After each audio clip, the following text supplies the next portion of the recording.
ஹே! IVF பண்ண போறீங்களா? அப்போ இந்த வீடியோவ ஃபுல்லா பாருங்க. ஐவிஎஃப்ன்னு சொல்லும்போது இட்செல்ஃப் உங்களுக்கு ரொம்ப ஃபியர், டென்ஷன், கன்ஃப்யூஷன் எல்லாமே மிக்ஸ் ஆயிருக்கும். பட் ட்ரஸ்ட் மீ நீங்க காமா, கான்ஃபிடென்ட்டா இருந்தா ஐவிஎஃப் ஜர்னி ரொம்ப ஈஸியா இருக்கும். இப்போ ஐவிஎஃப்க்கு பிஃபோர் என்ன கவனிக்கணும்? ஆஃப்டர் என்ன ஸ்ட்ரிக்ட்டா ஃபாலோ பண்ணணும்? இதெல்லாம் நான் உங்களுக்கு சிம்பிளா சொல்றேன். Part 1 IVF before care. First பாடிய ப்ரிப்பேர் பண்ணிக்கணும். இது ரொம்ப இம்பார்ட்டன்ட். ஐவிஎஃப் சக்ஸஸ் ஹாஃப் இதில தான் நடக்கும். நெக்ஸ்ட்டு ப்ராப்பரான ஸ்லீப் இருக்கணும். டெய்லி 7 to 8 ஹவர்ஸ் நல்லா தூங்கணும். ஃபியூ மினிட்ஸ் டெய்லி வாக்கிங் போகணும். ஸ்ட்ரெஸ் எல்லாம் ரெடியூஸ் பண்ணிக்கணும். ப்ராப்பரான டயட் ஃபாலோ பண்ணணும். மீல்ஸ் எல்லாம் ஸ்கிப் பண்ணக்கூடாது.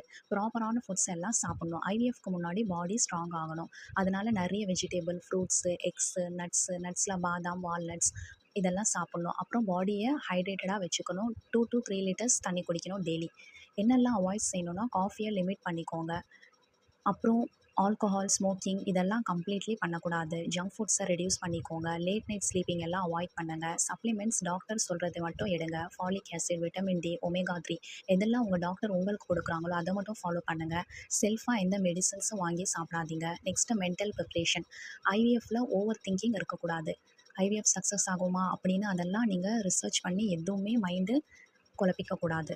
Com mind equal to good hormones. Good hormones equal to better embryo quality.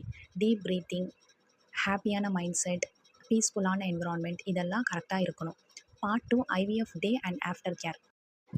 First embryo transfer day. Embryo transfer அன்றைக்கி ஹெவியான பர்ஃப்யூம், மேக்கப் இதெல்லாம் அவாய்ட் பண்ணுங்கள். ஹெவியான ஃபுட் அவாய்ட் பண்ணுங்கள். ஸ்ட்ரெஸ் இல்லாமல் டாக்டரை விசிட் பண்ணுங்கள்.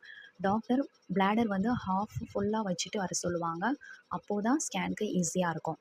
நெக்ஸ்ட்டு ஆஃப்டர் கேர் என்னென்னா கம்ப்ளீட் பெட் ரெஸ்ட் வேணுமானா இது ஒரு பிக்கஸ்ட் மெத்து தான். உங்கள் டாக்டர் உங்களுக்கு என்ன சொல்கிறாங்களோ அதுபடி ஃபாலோ பண்ணுங்கள். நார்மலாக மூவ் பண்ணலாம். Just avoid heavy moments. What to அவாய்ட்னா lifting weight, running, long travel, over thinking இதெல்லாம் அவாய்ட் பண்ணுங்கள். Diet after IVF. வார்மான ஃபுட் சாப்பிடுங்க. எக்ஸு, ஃப்ரூட்ஸு, வெஜிடபிள்ஸ் இதெல்லாம் சாப்பிடுங்க. நோ பப்பையா, நோ பைனாப்பிள் இது சாப்பிடக்கூடாது. அப்புறம் பாடியே நல்லா ஹைட்ரேட்டடாக வச்சுக்கோங்க. Avoid cold drinks. Next medicines on time. Progesterone injections இதுக்கெல்லாம் டைமிங் ரொம்ப முக்கியம். ஸோ ஒரு அலாரம் வச்சு எல்லாமே கரெக்டாக ஃபாலோ பண்ணுங்கள். சிம்டம்ஸ் பார்க்க வேண்டாம். ஸ்பாட்டிங் வரலாம், கிராம்பிங் வரலாம். அதே டைம் நிறைய பேருக்கு எதுவுமே தெரியாமல் இருக்கும். Both are normal. சிம்டம்ஸ் இருந்தாலும் இல்லாமல் இருந்தாலும் அது ப்ரெக்னென்சிக்கு சைன் கிடையாது. ஸோ டென்ஷன் ஆகாதீங்க.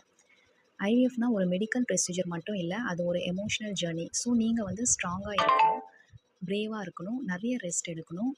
எல்லாமே நல்லா நடக்கும். நீங்கள் பாசிட்டிவாக இருங்க. இந்த மாதிரி யூஸ்ஃபுல் வீடியோஸ் வேணும்னா மறக்காமல் நம்ம சேனலை சப்ஸ்கிரைப் பண்ணி வீடியோஸை லைக் பண்ணி மற்றவங்களுக்கு ஷேர் பண்ணுங்கள். தேங்க்யூ ஃபார் வாட்சிங்.